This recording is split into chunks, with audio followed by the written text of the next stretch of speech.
उत्तर प्रदेशच्या निवडणुका विधानसभा निवडणुका तोंडावरती आलेल्या आहेत आणि त्याचा पुरावा म्हणजे ज्या पद्धतीचे काही विषय समोर आणले जात आहेत. तुम्ही आठवून पहा, बरोबर पश्चिम बंगालच्या निवडणुकींच्या 6-7 महिन्याआधी अशा पद्धतीचे विषय पुढे आणले होते की मुस्लिम मतदार त्या ठिकाणी किती आहेत, काही मतदारसंघ हे जास्त मुस्लिमांचे कसे आहेत आणि त्या ठिकाणी ओवेसींची एंट्री कशी होणार आहे पश्चिम बंगालच्या बाबतीमध्ये. आता उत्तर प्रदेशमध्ये परत तेच घडताना दिसत आहे की 100 ठिकाणी आम्ही जागा लढवणार आहोत. ठीक आहे, तो एक पक्ष आहे, त्यांनी कशा पद्धतीनं त्याचे धोरण ठरवावं, पण त्यांनी एक केलेली मागणी मोठी विचित्र आहे. MIMनी अशी मागणी केलेली आहे, असीम वकार त्यांचे जे तिथले नेते प्रवक्ते आहेत त्यांनी, की उपमुख्यमंत्रीपद हे मुस्लिमाला देण्यात यावं. ही एक वेळ ठीक आहे, पण त्याचा पुढचा भाग फार गंभीर आहे आणि संविधानाच्या दृष्टीनं घातक आहे.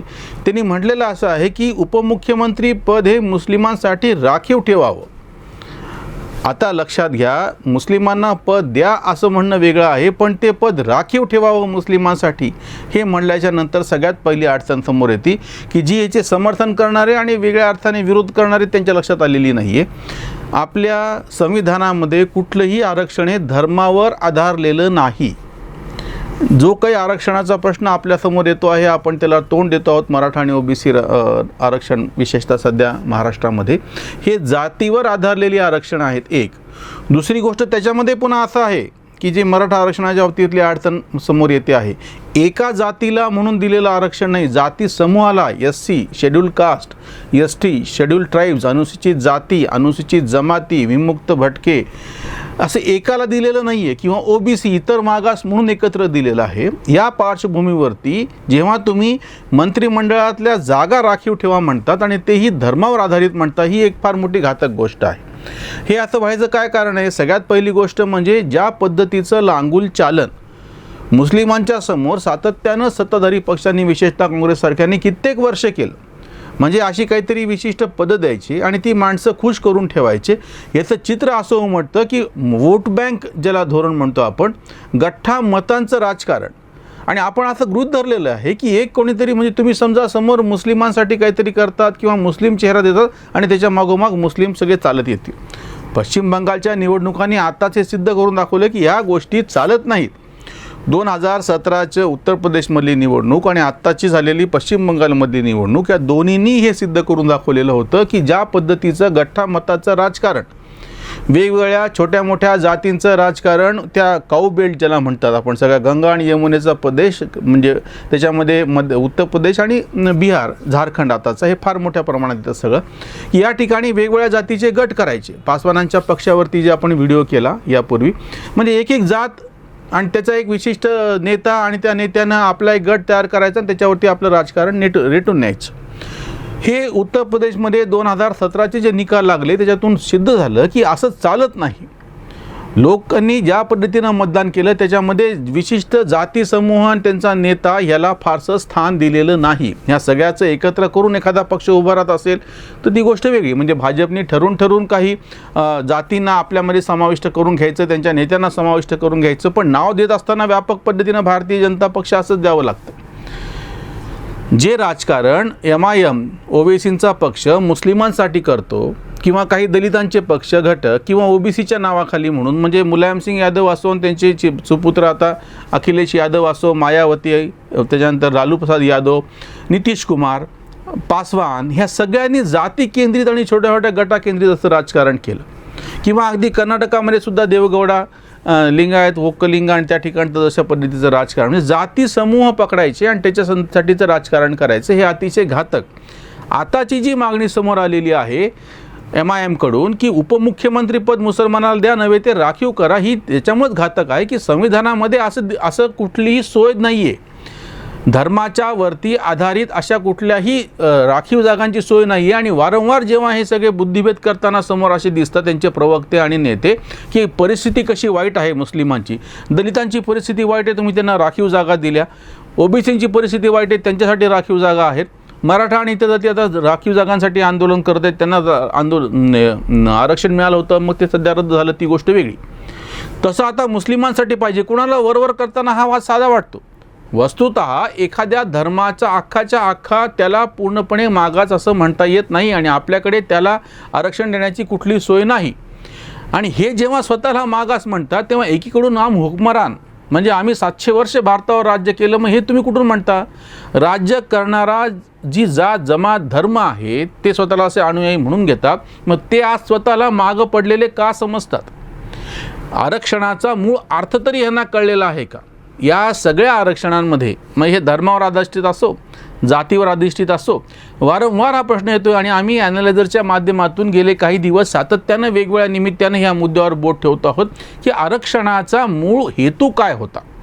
हजारो शेकडो वर्ष ज्या जातींवरती अन्याय झाला त्यांना संधी नाकारल्या गेली, ते मागास राहिले ही गोष्ट वेगळी, त्यांना मागास ठेवल्या गेलं, ते उपेक्षित राहिले ही गोष्ट वेगळी, त्यांना उपेक्षित ठेवल्या गेलं जाणीवपूर्वक त्यांना बाजूला ठेवल्या गेलं, जाणीवपूर्वक त्यांच्यावरती अन्याय झाला, त्याचं परिमार्जन करण्यासाठी म्हणून SC ST NT DNT VJNT इतक्या पुरतं ते आरक्षण त्याला नैतिक आधार आहे.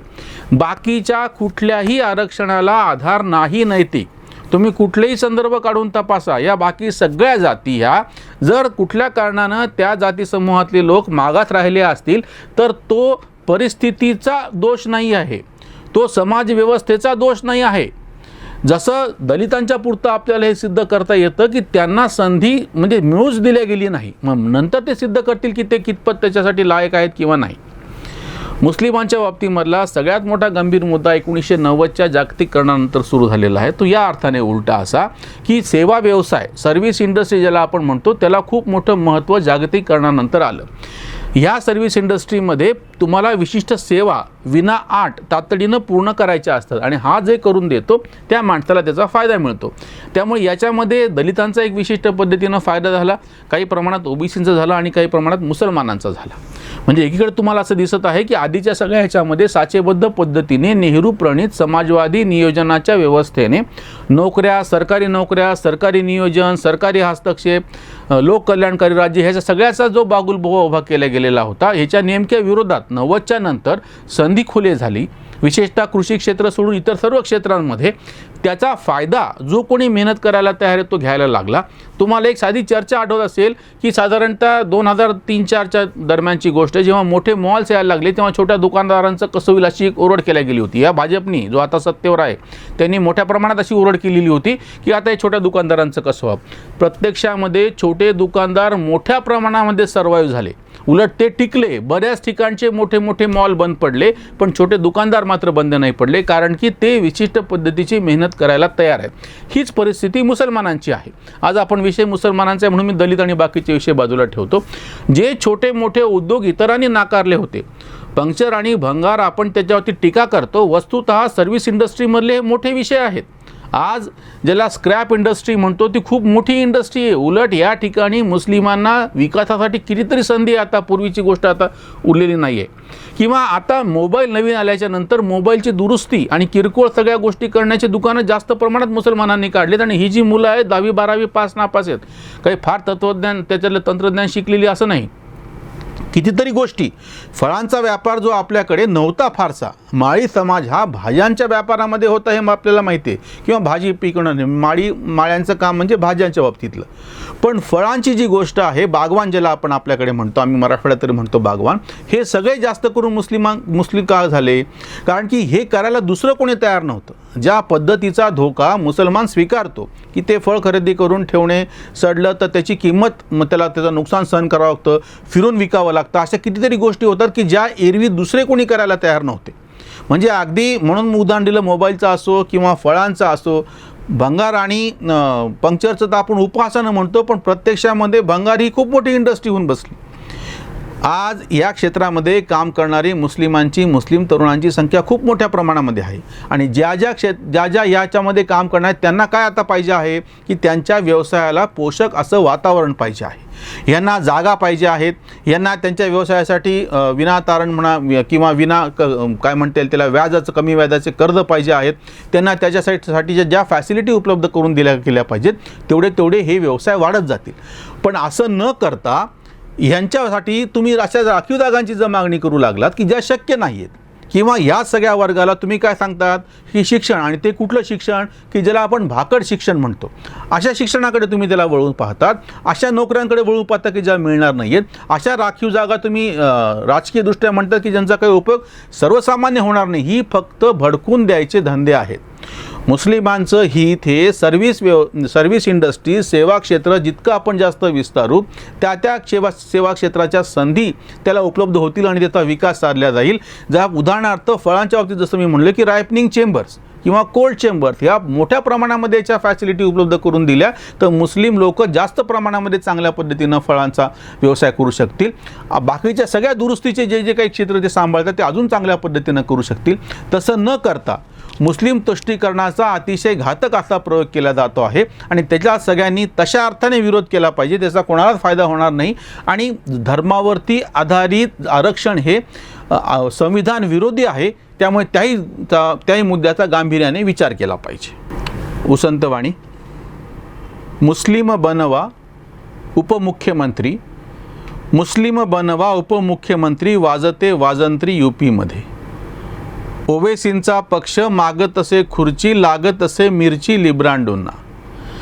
सपानी बसपा काँग्रेस इतर करीती वापर मुस्लिमांचा.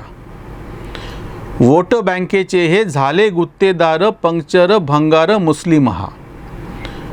दावूनिया त्याला भाजपाची भीती, मते वळविती स्वतःकडे. मोदींमुळे सारी वोट बँक फुटे, सत्ता स्वप्न तुटे दलालांचे.